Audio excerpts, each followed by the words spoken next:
L'objectif est de vous faire découvrir le monde du cosplay, de vous montrer l'art et tout le travail que ça demande, qui se cache derrière, les concours, et puis quelques conseils. Bref, en tout, c'est vous familiariser avec cet art, cette manière d'être et de se présenter, et puis surtout, après, vous allez être des experts en la matière. Prête pour les questions? Oui. Alors, première question, réfléchissez bien toutes les deux. Aimez-vous le cosplay? Oui. Je crois qu'on peut dire oui. Quand on a mis 8 ans à en faire, oui, je pense qu'on peut dire en même temps. Oui, je pense que du coup, ça veut tout dire. Est-ce que tu veux peut-être ajouter quelque chose? Oui, parce que je pense que ça se voit qu'on aime le cosplay. Oui, je pense que sinon, vous ne seriez pas là aujourd'hui. Et l'autre question qui va de suite, d'où vous est venu cet intérêt pour le cosplay et quand l'avez-vous découvert? Qu'est-ce qui vous plaît le plus dans cet art finalement? Sur cette question, je pense qu'on peut répondre toutes les deux. Alors moi, pour ma part, déjà je suis une passionnée de culture japonaise au-delà du cosplay. Je suis tombée dedans quand j'étais très petite en fait. Comme Obélisque? Comme Olix? Oui, c'est ça. Exactement. Pareil. Sauf que moi, c'était pas la potion magique, c'était le Japon, les mangas, les sushis. Je vis Japon, je dors Japon. Enfin voilà, bref, vous avez compris. Et donc le cosplay, c'est quelque chose qui m'est venu parce que en 2019, je suis allée à Japan Expo. Japan Expo qui est donc la plus grande convention de France, donc festival dédié à la culture japonaise, donc où il y a du cosplay mais plein d'autres choses qui tournent autour du Japon. Et j'y suis allée avec ce qu'à l'époque je considérais être un déguisement. Mais en fait, une fois dans le festival, on m'a prise pour une cosplayeuse, alors que je ne me considérais pas du tout comme telle. Mais l'expérience que ça a été d'être demandée en photo à ce si grand festival à Paris, ça m'a fait un déclic. Et je voyais les autres cosplayers très doués autour de moi. Enfin, j'avais vraiment des étoiles dans les yeux quand je voyais les personnages que j'aimais aussi bien représentés en fait. Et pour moi, c'était une révélation. Je me suis dit, je veux faire ça. Voilà. Et à partir de là, j'ai pas arrêté et j'ai continué de persévérer, m'inscrire ensuite à des concours. Et voilà, c'est comme ça que je suis tombée dans le cosplay. Mais je pense que le cosplay, ça, on le dira assez, mais c'est avant tout une grande passion. Donc, tous les cosplayers sont des grands passionnés, je pense, de leurs personnages et de leurs univers et de leurs costumes. C'est super. Et Léon, quelque chose à rajouter à cette Alors moi, je connaissais pas le cosplay quand j'étais toute petite, mais j'étais très fan de l'animation japonaise, plus que la culture japonaise, c'était vraiment les mangas, les animés, Dragon Ball, que vraiment j'étais plongée dedans.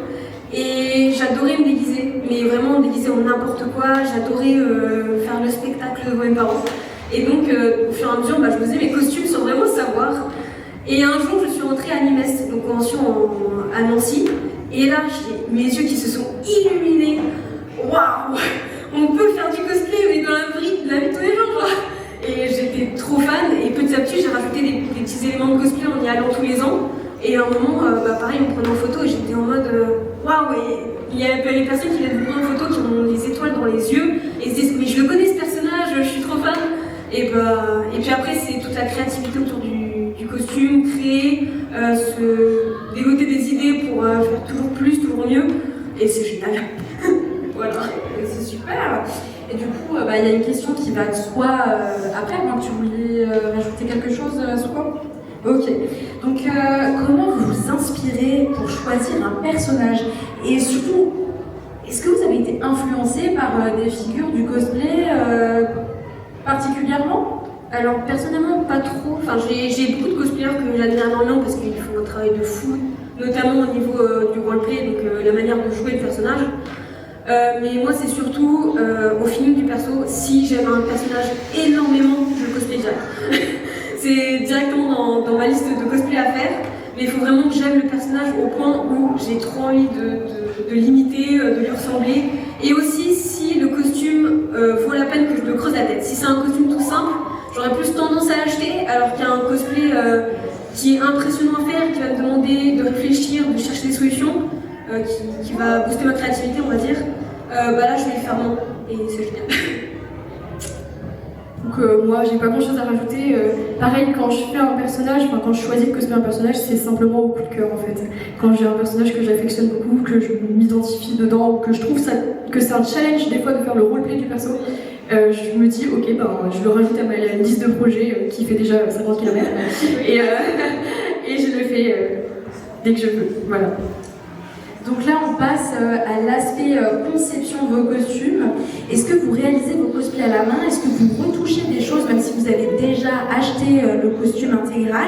Et quelles éventuelles difficultés ou défis vous sont déjà marqués lorsque vous avez entamé un projet? Alors, ça je peux le dire pour nous deux, mais on achète et on fait à la main des costumes. Après, voilà, tous les costumes, que ce soit acheté, fait main, restent du cosplay. Mais souvent, les costumes faits main sont quand même destinés à participer au concours. Parce qu'il faut savoir que pour les concours cosplay, c'est très souvent exigé d'avoir un cosplay fait à la main. Parce que c'est un des critères de notation du concours. Mais voilà, donc on fait toutes les deux. D'ailleurs, là, en live, vous avez les deux exemples. Parce que son cosplay est fait main et le mien est acheté retouché. Donc vous avez les deux, voilà. Et globalement, voilà, elle a déjà un peu expliqué les challenges qui l'a poussé à faire ou non un cosplay à la main. Pour moi, généralement, alors je suis le type de personne qui a un emploi du temps de ministre. Donc faire à la main, ça me demande juste beaucoup de temps. Et c'est pour ça que j'ai plus tendance à acheter que faire main. Mais quand je vais faire un cosplay à la main, c'est vraiment un personnage que j'affectionne au point de me dire je vais mettre mon âme dedans. Voilà, je vais vraiment passer des heures et des heures jusqu'à ce qu'il soit fait comme j'ai envie. Et ensuite que je le montre en concours en étant super fière de mon travail parce que c'est un accomplissement en fait de faire un truc à la main. Donc voilà. Ouais, donc je pense que vous avez un petit peu répondu. Est-ce que tu voulais rajouter quelque chose, Léa? Donc c'est bon. Je pense que vous avez aussi un peu répondu à la question de combien de temps vous allez mettre pour créer un cosplay. Oui, ouais, c'est ça. Ça dépend beaucoup du costume, il faut savoir. Il y a des cosplayers qui peuvent faire des armures où ils font chaque écaille à la main, des armures de dragon. Ils peuvent passer 600-700 heures sur un seul costume. Pour ma part, j'ai jamais fait de costume aussi conséquent, mais j'ai déjà passé énormément de temps sur des cosplays. Après, je sais que par exemple sur mon cosplay de Frieren, j'ai crafté un bâton de magique. J'ai passé 40 heures dessus. Pour le bâton, juste le bâton, pas le costume. Personnellement, pour la petite question d'avant, un défi qui nous a marqué, moi personnellement, c'est la fabrication d'une perruque qui m'a pris 2 semaines. avec un assemblage de fils de fer, de colle à gogo, et vraiment, je ne pensais pas y arriver, et j'ai réussi. Et c'était vraiment mon défi cosplay le plus élaboré, sans compter le temps que j'ai mis à faire le costume. Donc déjà 2 semaines pour une perruque, je vous laisse imaginer le temps pour le reste. Parce qu'on rappelle, la plupart du temps, les perruques aussi sont retouchées et faites main, hein. C'est important. Et c'est vraiment aléatoire parce que celle-là m'a pris une soirée, ouais. L'autre 2 semaines, donc voilà, ça dépend vraiment du projet sur lequel on est. Ça marche. Est-ce qu'il y a quelque chose à rajouter concernant... Non. Donc on passe à la question suivante. Combien de cosplays avez-vous conçu? Environ, vous n'êtes pas obligé de compter. Je sais que j'ai une liste dans mon téléphone où je compte le nombre de cosplays que j'ai fait parce que je savais qu'on me poserait cette question un jour. Là, j'ai pas la liste sous les yeux, mais en fait, je fais des catégories avec les cosplays que j'ai fait main, les cosplays placards aussi. Donc, les cosplays placards, c'est quand tu prends juste des affaires que tu as déjà, tu les assembles et ça ressemble au personnage et tu te dis ah, trop bien, je peux le faire avec ce que j'ai déjà sous la main, c'est cool. Voilà, c'est vraiment un peu plus du bricolage, un peu plus maison. Et ensuite, les cosplays achetés. Mais je pense que je peux affirmer que j'ai fait quasiment une quarantaine de cosplays différents. Ouais, toi aussi, je pense. Après, honnêtement, il faut resituer. Les costumes, ça nous prend du temps, ça nous prend évidemment aussi de l'argent. Et nous, ça fait très longtemps qu'on fait du cosplay. Moi, ça fait depuis 2019, toi depuis 2018. Donc voilà, on a fait tous ces costumes sur plusieurs années. Il y en a qu'on a refait sous plusieurs versions, qu'on a amélioré. Voilà. Donc moi, je compte à chaque fois. Donc oui, je dirais une quarantaine, et ça se voit d'ailleurs sur toutes les photos qu'on a à vendre. Sachez que sur tous les prints, donc c'est des prints de Léon et moi, et il y a plein de personnages différents, mais c'est nous deux à chaque fois. Donc voilà, on est un peu des caméléons finalement. Voilà. Et donc, suite à ça, quel a été votre premier cosplay à chacune? Moi, c'est pas très compliqué. Donc, c'est les premiers cosplays que j'ai portés sur Japan Expo 2019. Donc, il y avait Asuna de Sword Art Online, qui est mon personnage préféré. Voilà, que j'ai pas arrêté de refaire chaque année, après l'avoir porté une première fois à Japan Expo. Et à l'époque, il y avait aussi eu la sortie de la saison 1 de My Hero Academia. Donc, j'avais aussi fait Ochako sur ces 4 jours de convention. Voilà. Super. Alors, moi, mon premier cosplay en convention, parce que j'ai fait, comme j'ai dit, plein de déguisements avant. Mais mon premier cosplay c'était Death the Kid de Soul Eater en placard. Super. C'était un enfer. C'était trop bien à faire. Et donc du coup, de quel cosplay êtes-vous les plus fiers? Moi du coup ça va être mon dernier cosplay que j'ai fait qui est Kyoya Tategami de Beyblade, la fameuse perruque de 2 semaines, parce qu'il m'a pris énormément de temps, je l'ai vraiment soigneusement acheté chaque matériau un par un, vraiment avec soin, ça m'a pris plusieurs années pour rassembler tout le matos, donc vraiment j'en suis très très fière. Ouais, c'est vrai que c'était un gros projet. Et puis moi, de mon côté, sans surprise, le cosplay dont je suis la plus fière, c'est mon cosplay de Rin Kagamine que j'avais porté donc à la Japan XZ quand j'ai gagné un grand concours cosplay donc au Zénith de Strasbourg devant 4000 personnes. Donc forcément, j'étais très contente que j'avais passé 2 ans de travail dessus. Et ouais, c'était vraiment une consécration de gagner, en plus face à d'autres participants qui étaient aussi vraiment très impressionnants, qui avaient tous fait un travail monstrueux sur leur costume. Enfin, je me souviens quand je suis revenue de cette journée, je me suis dit je peux perdre, parce que j'ai tellement échangé avec les autres et appris des choses juste dans les loges et en étant avec les autres participants que ça me suffisait. Et qui plus est, petit bonus, j'ai gagné. Donc c'était incroyable, vraiment, rien que pour tous les souvenirs que j'ai fait avec ce costume et tout l'investissement qu'il y a eu dessus, c'est sans aucun doute Rin Kagamine. Super. Et quel budget financier investissez-vous dans vos cosplays? Alors, encore une fois, ça dépend beaucoup des costumes. Parce qu'un projet fait main, ça peut très vite monter si on achète des matériaux nobles, si on doit refaire certaines pièces qu'on rate aussi, ça se fait pas du premier coup non plus. Après, pour les cosplays achetés, je dirais que si on doit faire une moyenne dans un cosplay très qualitatif, où on achète vraiment tout, c'est-à-dire perruques, costumes, chaussures et tout, on est aux alentours de 100 €, voire un peu plus, sur un cosplay normal. Voilà. Après, aussi, je tiens à préciser un truc, c'est que l'argent ne fait pas le cosplay et qu'on a moyen de faire des super cosplays en étant placard, donc juste en prenant ce qu'on a dans notre armoire, une perruque à 20 € AliExpress et enfin vraiment le concept du cosplay c'est de s'amuser, donc vous n'avez pas besoin d'un cosplay à 300 € pour avoir du succès ou profiter d'un cosplay. Super. Par exemple, pour revenir sur ce que je disais, c'est que j'ai plusieurs cosplays. Donc j'ai des placards, des faits mains, etc. Et j'en ai des faits mains, en général ça tourne autour de 200 €. C'est un certain budget, mais j'ai aussi des cosplays que je trouve magnifiques qui m'ont coûté 10 €. Parce que c'est des choses que j'avais dans mon armoire, c'était des costumes, et j'ai juste récupéré, et ça fait vraiment un travail fabuleux. Et j'étais très fière de ces cosplays, autant de mes cosplays faits main, même si les faits mains, évidemment, il y a quelque chose de dire qu'on les a fait nous-mêmes et qu'on y a mis du temps, mais les placards, ça peut aussi faire totalement le taf. Donc faut pas se brusquer sur j'ai pas l'argent pour faire du cosplay. Si, on a tous une chemise dans son armoire qui fera parfaitement l'affaire. Vous avez tous une chemise et un pantalon noir, ce qui est les 3/4 des persos de base dans les animés. Donc franchement, vous pouvez forcément faire un truc ou un autre. C'est pas faux. Alors du coup, sur ces belles paroles, on va passer à la question concours. Alors vous avez déjà plus ou moins répondu, on parlait de concours cosplay ou des conventions. Et comment vous vous préparez à ces concours cosplay, ces conventions et du coup, on sait que vous avez déjà remporté des prix, mais vous pouvez peut-être le rappeler à nos chers spectateurs. Alors, petit rappel sur les concours dans des plus grosses conventions. Donc généralement, je l'ai déjà dit, mais le fait main est imposé. Après, c'est quasiment jamais un 100% fait main imposé. Il y a toujours un pourcentage, donc ça peut être 80%, 70%, 60%. Ça dépend des concours en fait. Et donc généralement, ce que vous ne faites pas à la main, c'est typiquement les chaussures. On est d'accord, parce que on est très rare dans la communauté à savoir s'improviser. Cordonnier quand même, c'est un métier vraiment compliqué. Alors coiffeur, maquilleur, ça peut aller quoi, mais cordonnier c'est vraiment très compliqué. Donc voilà, en fait c'est tout fait main sauf chaussures, la règle implicite. Et pour se préparer, en fait, les jurys de concours, c'est toujours des personnes qui ont eu de l'expérience sur d'autres concours plus élevés, sachant que donc les concours, c'est un peu comme les Miss France, si je peux vous faire un parallèle facile à comprendre. Vous avez régionaux, nationaux, européens, monde. Donc il y a des sacrés concours cosplay où vous pouvez gagner des sommes d'argent assez conséquentes, puisque normalement, on fait gagner de l'argent puisque les gens investissent des sommes déjà monstrueuses dans la confection des costumes, donc ça leur rembourse généralement même pas la moitié. Ouais, voilà, ça rembourse pas spécialement, mais c'est pour le geste. Et ouais, sur des concours, on peut vraiment avoir un niveau national, européen, voire mondial en cosplay, donc c'est une discipline comme une autre, finalement. Très bien. Est-ce que tu veux rajouter quelque chose, Léa, peut-être?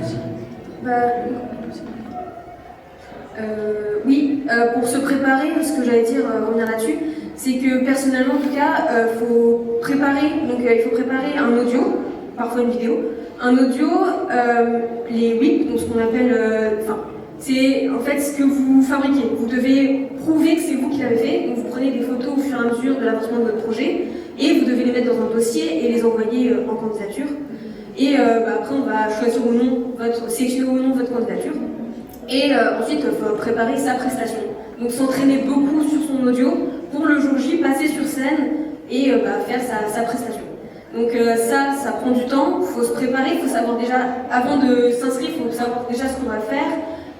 Savoir aussi, je vous conseille de connaître un peu la salle. Donc souvent, les conventions, après certaines années où ils passent, ils mettent des vidéos sur internet des prestations déjà passées. Donc je vous conseille de regarder pour voir à peu près quelle est la taille de la scène, est-ce qu'ils passent des vidéos ou non, parce que moi j'ai déjà eu le cas, par exemple à Sakurai, où j'ai passé le concours, où il n'y avait que de l'audio et pas ma vidéo.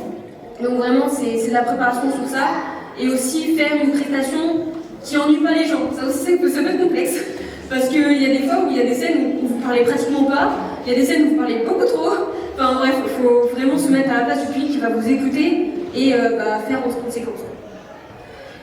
On va donc passer aux questions conseils. Alors on va en reprendre deux en une au final.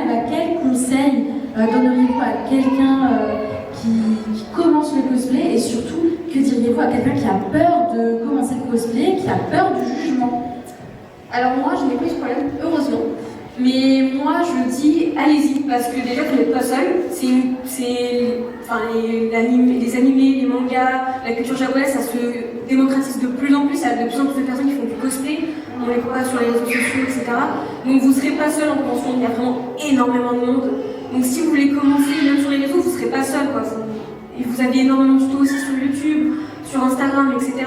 Donc allez-y et surtout soyez vous-même, parce que si vous avez envie de faire quelque chose, c'est que au fond de vous, vous êtes cette chose. Donc, allez-y, faites-le, parce que vous n'avez pas assez de temps pour vous occuper de ce que les gens pensent. Faites-le. C'est un super conseil. C'est un super conseil. Je rejoins complètement Léon sur ce point de vue.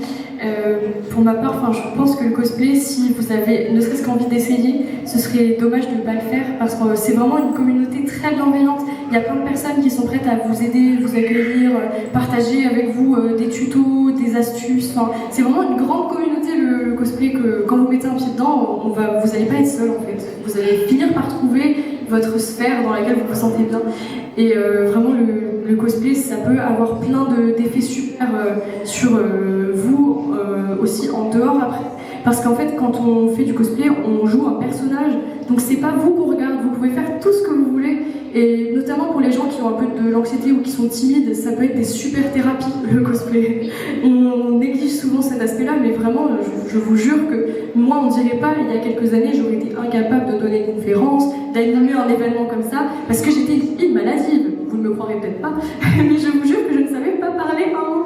Et le cosplay m'a fait le plus grand bien, parce qu'en fait, j'ai réalisé que voilà, c'était le personnage qu'on regardait, qu'on jugeait, entre guillemets, si j'avais peur du jugement, et pas moi.